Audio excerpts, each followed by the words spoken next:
PhilHealth natuklasang gumawa ng sariling computation sa subsidiya na hihingin sa gobyerno taliwas na nakasaad sa Universal Healthcare Law. Nagbabalita at nagsaserbisyo mula sa Korte Suprema si Bert Dizon. Bert, ikwento mo.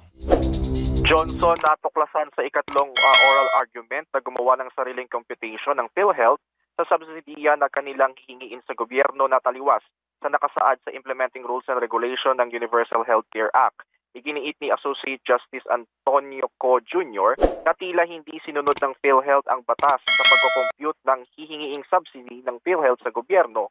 Lumabas kasi sa paliwanag ni DOH Undersecretary Albert Domingo na ang ginawang computation ng PhilHealth ay ibinase sa bilang ng indirect members at iminultiply sa halaga ng premium rates.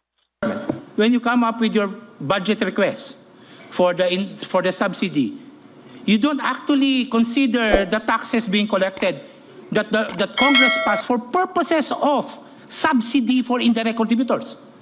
That is correct, Your Honor. The budget is computed based on the need. So they're not following the law?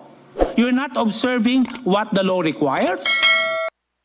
Samantala, ayon kay Supreme Court Associate Justice Antonio Co. Jr., dapat hilingin ng PhilHealth kay Pangulong Ferdinand Bongbong Marcos Jr. na ibalik ang 60 billion pesos na pondong inilipat sa National Treasury para sa unprogrammed funds upang mapalawak ang mga benepisyo nito at matugunan ang pangangailangan ng ahensya.